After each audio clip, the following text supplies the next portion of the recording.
So I played more chess, and I have a lot to say about it. Only one of I feel like I only played one game of chess, even though I technically played four. Only one was interesting, and I think I'm only gonna make one of them into a YouTube video. Cause like okay, I'll explain. Okay, so we drove 2 hours to this tournament for a one day tournament. Wait, I have to turn on the music and. Okay, so I should say hi YouTube, and now I will start. So we drove 2 hours for this tournament. It's a 1 day tournament, 4 rounds, and the time control was game 40 with a 5-second delay. So this is like, it was practically quick chess, it felt like. Especially for me. I am a slow boy, and I am not good at this time control, but I figured it's good to not just completely avoid these things. I should just do it, and again, if I drop under 2,000, it's fine. I didn't. I dropped to 2004. But this is because when we signed up, I was under the impression it was going to be an over 1600 section. But then the guy decided, because he, instead of like making a quad out of me, Daniel, and 2 NMs, he combined all 3 sections. So I got up at 5 a.m. and we drove 2 hours so I could play a 1380, an 1100, and 2 NMs. So I lost to both NMs, but there was no chance to even make up for it rating-wise because I got a fraction of a rating point for the other 2 games. And I only got to play 1 game of chess because one, I just I was just confused and stupid. And then the other 2, they just I put my pieces around the board and then they tripped and fell and broke their neck. And I was like, okay. And that was the end of the game. So that's how that went. And you drive 2 hours to play game 40 with a 1400. There's no chest here! Okay. So there, I got that out of the way. Alright, round 1. Yeah, but the tournament was at a comic book store, so it was kind of cool. And they had people playing Magic in the other room. Like a Magic tournament. So, needless to say, it was very autistic in that building, between the chess and the comics and the Magic. So I felt at home. Alright, so I played a little kid. He was a nice little kid. But the game, I'm not making a YouTube video out of this one. Or maybe I'll just make it one whole video. I don't know. This just sucks. But okay, so dubious. G6 is dubious. I play C3. And after the game, his dad asked me to come over and was like, so what is that called that you played with C3? What is that called? And I was like, I don't know. I didn't know. What is this called? It's just a good move? I don't know. So I tried to show him how he should have played. I don't know if it's technically an Alapin with G6. So I didn't say that because I didn't know. It's just a good move. So, okay, so I play C3, bishop G7, D4, take, and then D6 is not so good.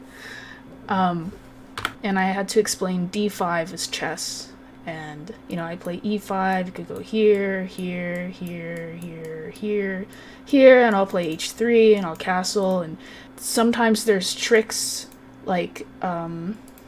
say here, something like this. Move order is not super important, I'm just trying to get there.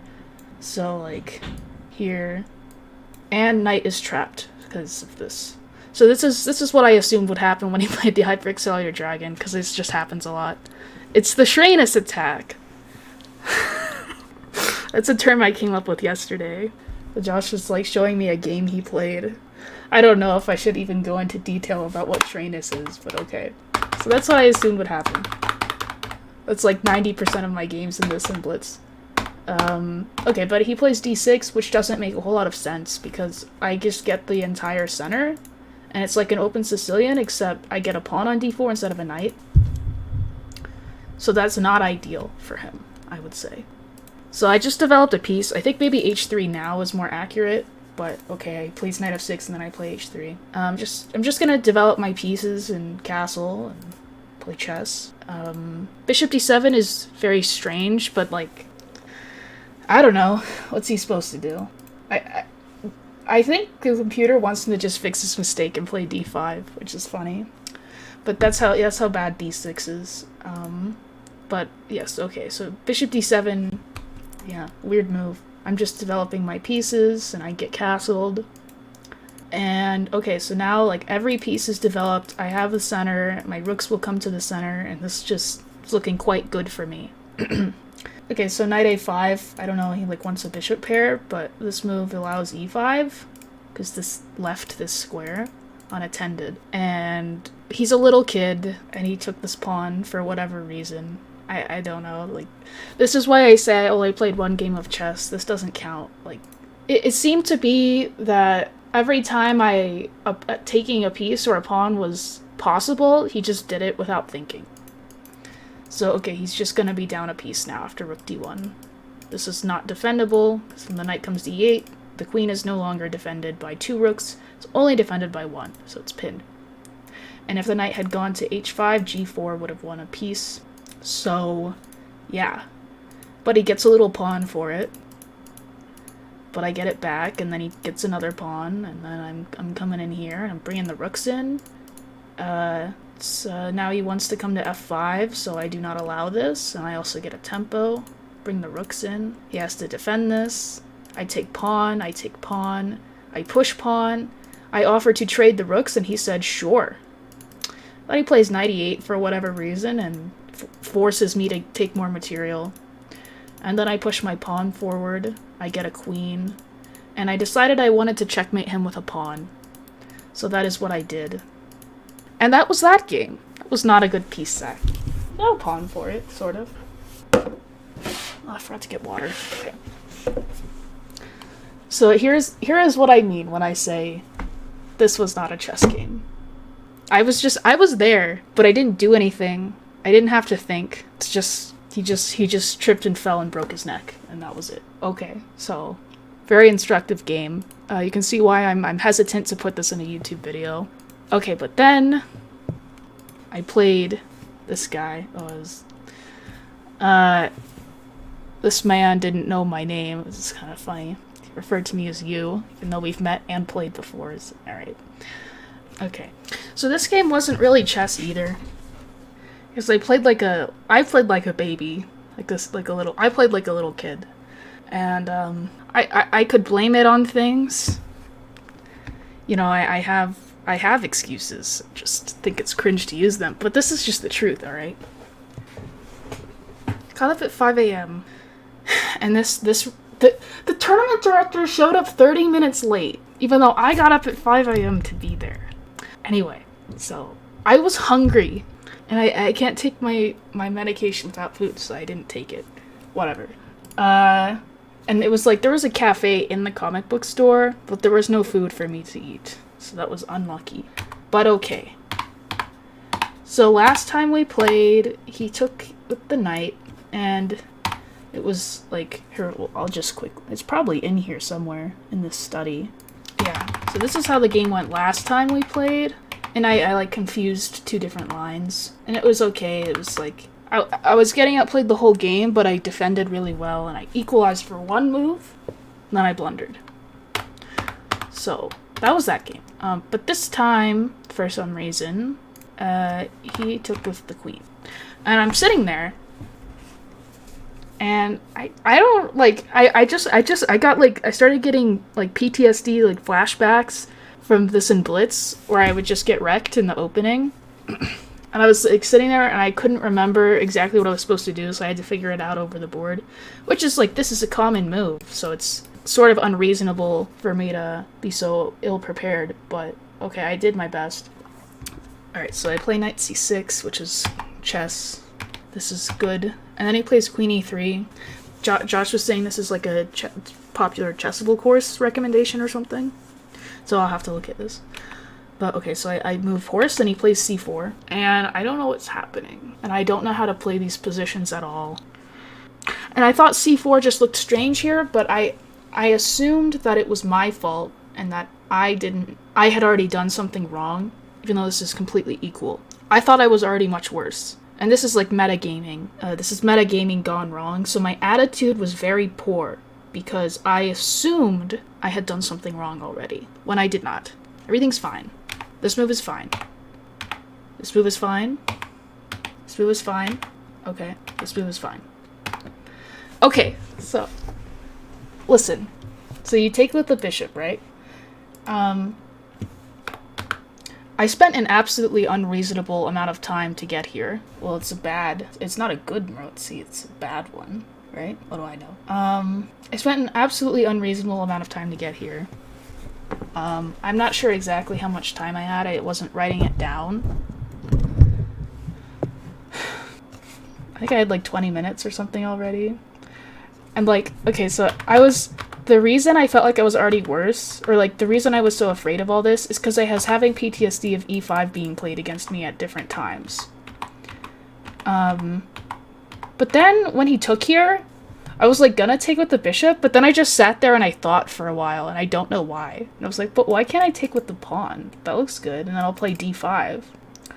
But what I just don't know. I don't know what to tell you. I just didn't, in this specific position, I didn't look at e5 at all. Not for a second. When it's the most obvious natural move on the board. So I was like, oh, that's why I can't do that. But I was like, well, I don't know. I guess I'll learn something. And I'll never make the mistake again if I take here, and he'll show me why. But this is something I already knew, and I just, like, forgot? Or not... You can't really forget. It's just, like... I don't know, this game is just, like... So now I'm, like, humiliated. Fuck. So apparently I should play c5 here, and it's not so bad. It's not good, but it's not as bad as it ended up being. But I thought my d6 pawn would just be a target, and I thought I still needed to try and play for d5 for whatever reason, even though it's just not possible. So, okay, I play knight c7, and I wanted him to stop. But then he plays this bishop a3 move, and now I realize that I mean, I could almost resign here. He's only a +2 about, but I feel like I could resign here. But, okay, so I play rook e8, I don't know, and then the rest of the game is just like, I have no time, and I'm just miserable, and I'm like embarrassed that it's like when you play someone who's better than you, and if you can't win, you wanna at least give them a good game, or like make it interesting at least. And I was feeling really bad that I felt like this game was like just like the game where I played the baby in the first round, except I was the baby. And so I felt really bad that he didn't get to play chess. So I was just feeling guilty. There's not really much to say. I mean, it just sucks. And yeah, I thought he had to take with the knight here, but yeah, he takes with the rook, and there's this. So okay, so I thought for a while, and I'm like, okay, I have like 8 minutes or less, and I'm losing, so this looks like fun. I'll do this, even though it doesn't. It's just funny looking. I knew it was bad, but it looked funny, so I did it. And then he wouldn't take my f6 pawn, which was annoying. And yeah, queen c2 is pretty brutal. And yeah, I'm just making moves at this point. It's no time, and I'm getting checkmated, so I resigned. I don't know how I would avoid getting checkmated. I just stopped keeping score. I played queen e4, but then there's this take, and it was like this, and I played a few moves and then resigned. So yeah, that game was bad. Not instructive, not interesting, but it was just like I assumed I was already like much worse when it was equal. And so I was playing like I was worse, and I wasn't, so okay. Yeah, I felt like I was wasting his time, which I was, so. Then I got to play an 1100, who was like 10 years older than the 1300. And, I don't know. Not super interesting. Pretty much the same exact thing happened. Apparently I should be playing this for my stuff. Yeah, it could be instructive from a psychological angle. I just feel like it would be silly to claim, like, maybe new people watching assume I just, like, don't know that e5 is a move in that structure. It's like, no, like, if I were white, I would play that every time. It's an obvious move, but it's just, like, running on no sleep, no food, and, just bad, but okay. So this, I didn't remember anything here. I considered playing the 2 knights because against a lower rated player, I think there's a very good chance this could happen against an 1100 or some other, like, really fast way to win. Because it's not as common, and, you know, he's an 1100. But I was like, okay, if I can't get anything out of this game, I will at least practice the new thing I'm learning. So I played this way. But I've already I haven't messed up. This is an okay move. It's just, I should be playing knight f3 for my book. Okay, but I play this move, and bishop f5. Already he blunders. Bishop f5 makes no sense here. You could play bishop f5 instead of, if your pawn is on c6, bishop f5 makes sense because I cannot come here and pin a knight, right? But if your pawn is on c5 and I pin your knight, you have to break the pin. If you don't break the pin, what the hell are you doing? My knight's gonna come this way, and, like, why is this bishop here? What is it doing? It makes no sense. Okay, so I play knight f3, e6, bishop e3 is dubious. I should play knight d4 right away. I don't know. I think bishop e3 is okay, it's just this is better. Yeah, and that, alright, no, that's not what he played. He played this. Oh, I clicked the wrong arrow. Okay, so he plays a6, and then he, like, thinks he's winning a pawn. And he's not, but I was, like, spending time anyway, because I was just like, did I do something wrong? Because I always assume I'm the idiot. Okay, knight e7, a castle. Alright, so the way I ended this I thought was pretty cool. I played it what I thought was probably slightly inferior, technically, but there was no way I wasn't going to play it. There's just no way. And this old man, like, pulled up a chair at this point and was, like, sitting down and, like, watching my game. It was just funny looking at his face, because, like, from here, I thought about everything, and then I was like, okay. And then every move I played after this move was instant. Yeah, so bishop c5. Why would I not play bishop c5? It says blunder, I'm +3. I'm +6 here. It wants to just do this, which is, like, that's so lame. But, no, I like bishop c5. So he takes here, queen b6. And now I just take on h7, and it's like a Greek gift, but I'm not down a piece, so it's very, very pog. And he should play king h6 probably. I mean, he's still completely lost. Something like this, and or like takes and then rook then g4, just so he doesn't have rook h8. This looks completely winning. Something like this. So, but he just goes back, and he's just getting checkmated. And, yeah, all these moves I played instantly. And that was that game. Yes, so it was a Greek return of peace. So, okay, this is why this game was not chess. But then, I got to play a chess game! Finally, in the last round, I got to play chess.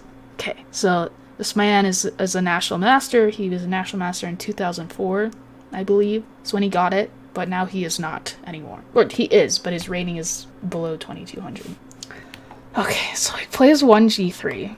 And I'm like, what is with these people in playing non-openings? Although that's sort of counting Caro as a non-opening, which I think is funny.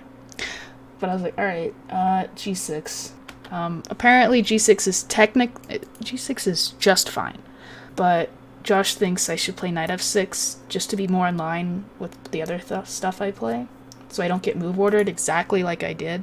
G6 is just fine. Okay, bishop g2, bishop g7, and then he plays e4, so I play c5 naturally, just trying to get back into something I know. Knight e2, d6, castle, and now he plays c3, and I'm playing a dragon. I was like, what the fuck? I don't want to play a dragon. This is awful. So now I have to deal with this shit. But I figured it out, sort of. So I castle, you know, these are all chess moves that are natural. Knight c6, b8, h3, bishop d7, bishop e3. Okay, so we've developed our pieces. And I'm sitting here. It's like, I don't want to play a dragon. I hate this. And I feel like I'm just worse if I don't do something. Because the problem now is that how do you come up with a plan? It's not easy. Not easy at all. But I came up with one, and I think it was quite good. He was saying he really underestimated it. So I decided to sack a pawn. It was like a positional pawn sacrifice for piece activity. Because otherwise, I'm just like, what am I doing? He didn't know what my rating was, because this guy wasn't even posting the standings. So, like, no one knew what my rating was. And the 1100 was, like, telling me about chess, and I was like, And then, as he was leaving, he was like, what are you rated, by the way? And I was like, just about double what you are. But anyway. So I play b5, and it's like, oh, this idiot's just hanging a pawn. But, actually, after rook a8, bishop d4, now I have b4, and the knight has to go back to b1. I'm not a rating elitist. He was mansplaining to me about the fucking fried liver and something called the Drexler, as he referred to it, which I don't think is a real thing. Anyway, so I've given a pawn away, but I have like almost Banco-like counterplay, sort of, and I'm pushing his pieces backwards. Should have told him about the Schreines attack. He made quite a questionable decision, I think. He took on e5.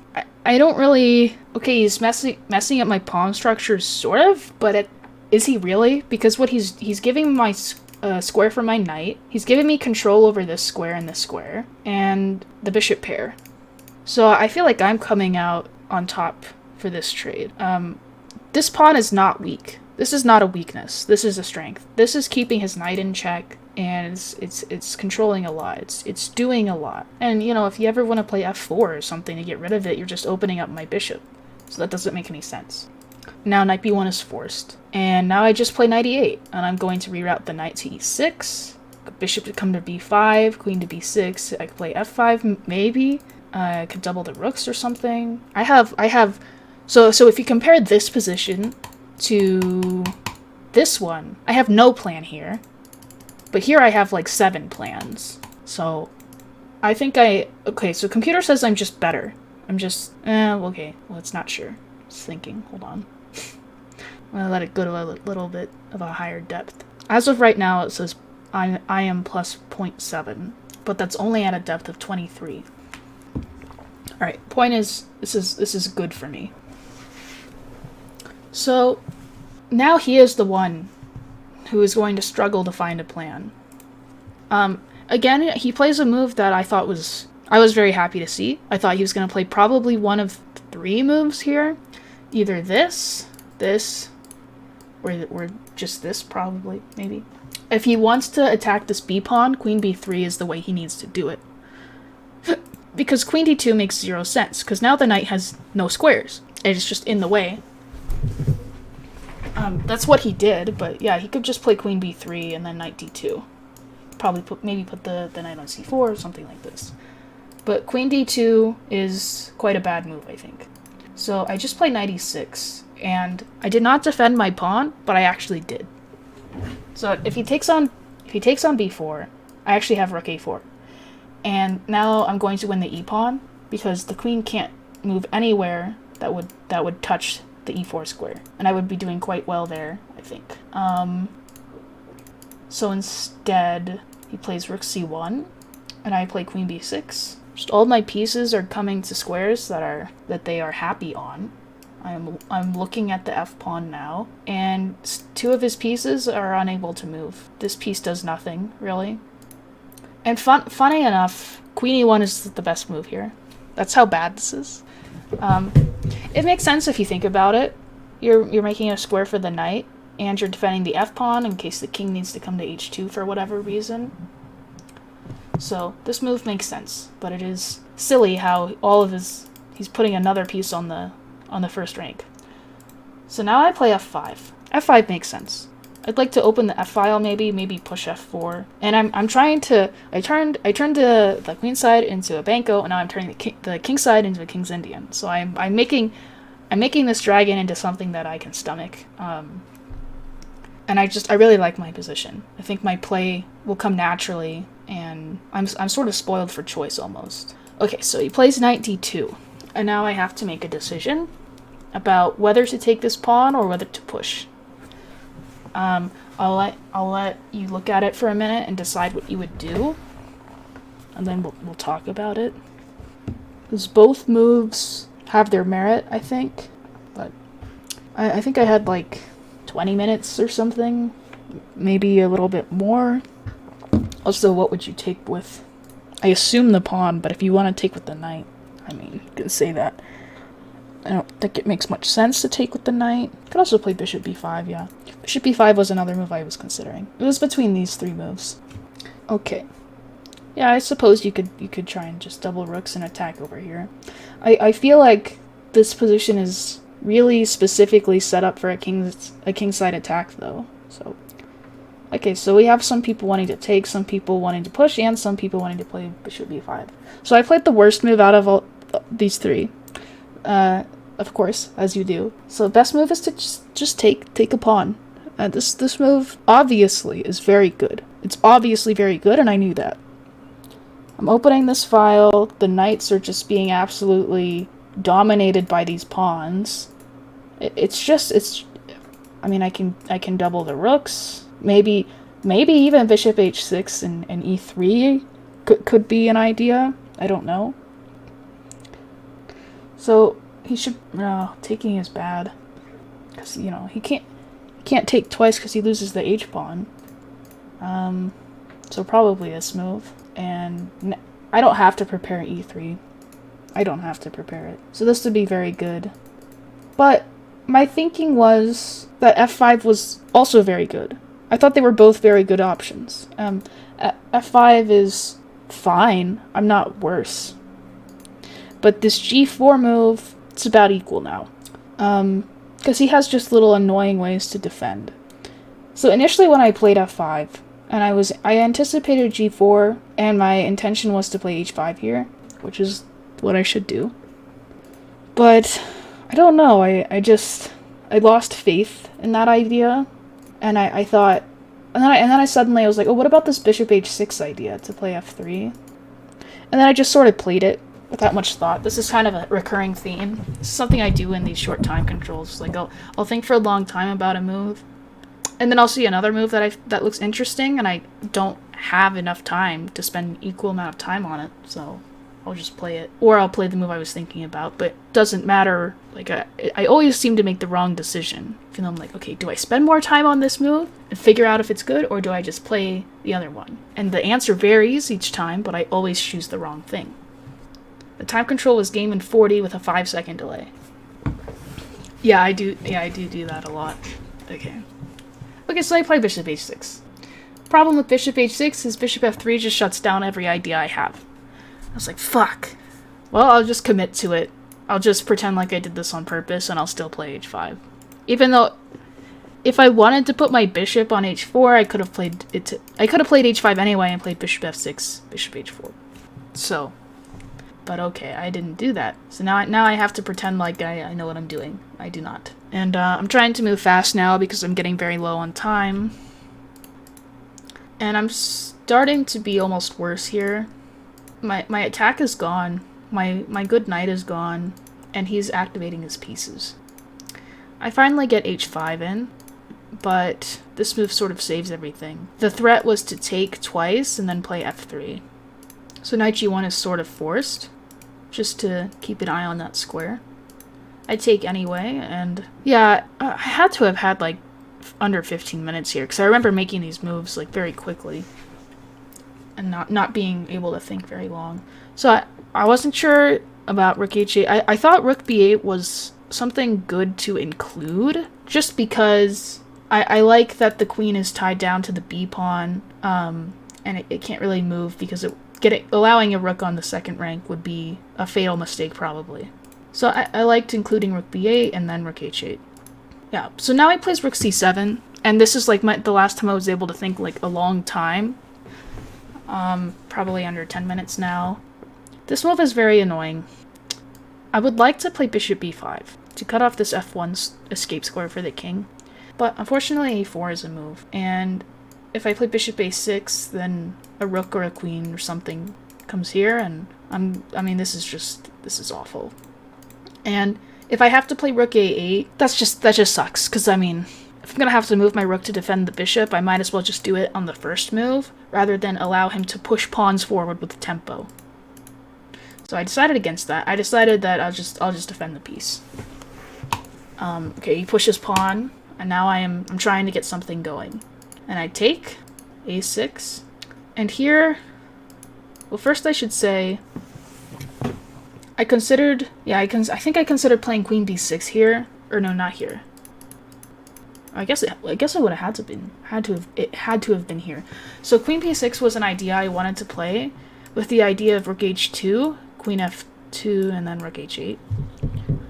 But the reason it does not work here is because of this move. And when here, the queen can take on f4 and then be defending the threat. So here it doesn't work, but I should point that out that I saw that here. That's something I thought about.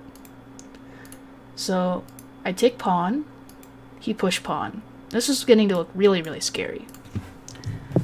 But if I can get something going here, I might be all right. Now queen b6 though.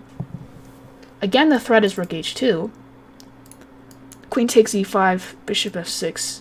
Here, now I have bishop h3 winning the queen. And this rook is also going to be undefended when the queen comes off. So he would lose if he plays queen takes e5. So how do we defend this threat? This is the threat. If it's black's move here, it's mate in 11, which is funny. And I think I had, yeah, I just went under 5 minutes when I played queen b6, because I remember I didn't write it down at first, but then he thought for a long time, so I wrote it down. So he does have a defense, and it's very annoying. And it's not that hard to find either. So queen c5, I take on b2, and then what are you doing? Isn't it just queen e5 again? No, I already explained why queen e5 is bad. Because of this. Oh yeah, and if rook takes e7, I can just play king g8. Or, yeah, so weird. Like, in this position it says equal, but then when I play, okay, king f8, okay, king f8, that's what I was gonna play, but then the computer was saying king g8, and it was like king g8 equal, and then I play king g8, and then I'm -2. But I thought king f8 was good, but okay.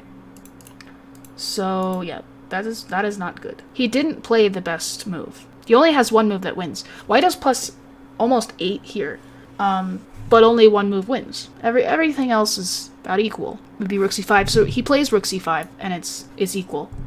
No, there is a move that needs to be included. I don't know, man, move the knight or something. What is the idea of moving the knight? Wouldn't that make it worse?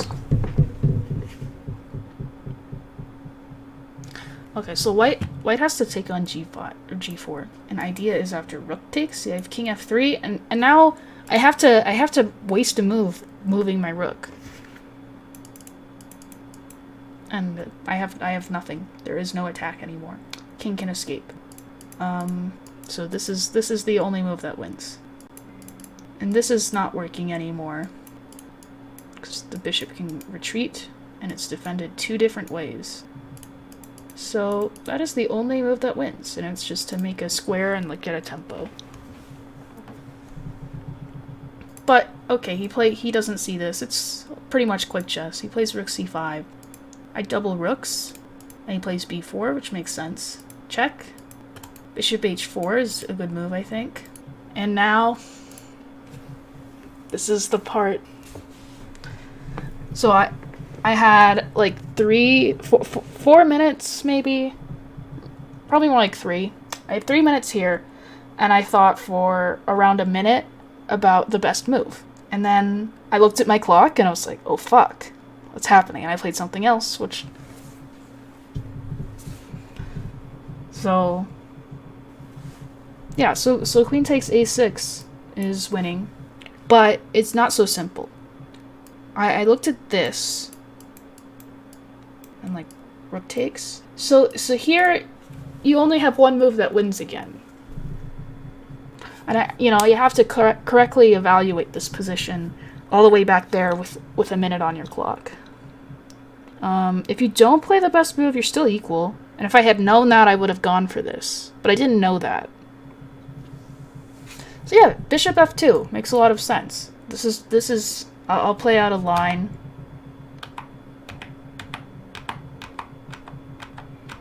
The bishops just are too strong. You easily pick up a knight. But I was deep into looking at this line, and then I glance over at my clock and see I'm going to flag if I don't do something, and I just played a random move basically. But this just hangs a piece. I just hung a piece. It's not hanging the two previous moves because f2 is hanging, but now it's not, so it hangs a piece. So yeah, and then I actually got down to an endgame where he had a bishop and a knight and a pawn, and I had a bishop and a pawn. He almost had to checkmate with a bishop and a knight, but he found something easier. But I ended up getting compensation here. I'm not keeping score anymore, so I don't really know how to reconstruct the game very well. I assume I took... I don't really know what happened. But I still got compensation after this. So it's just... I don't know. It's just this time control is just terrible for me. But I will get better at it if I keep playing it or something. So yeah, I was very mad. Or not mad. I was happy. I had that post-chess euphoria, as Daniel and I were referring to it. Because it's like, okay, I lost, but I got to play chess.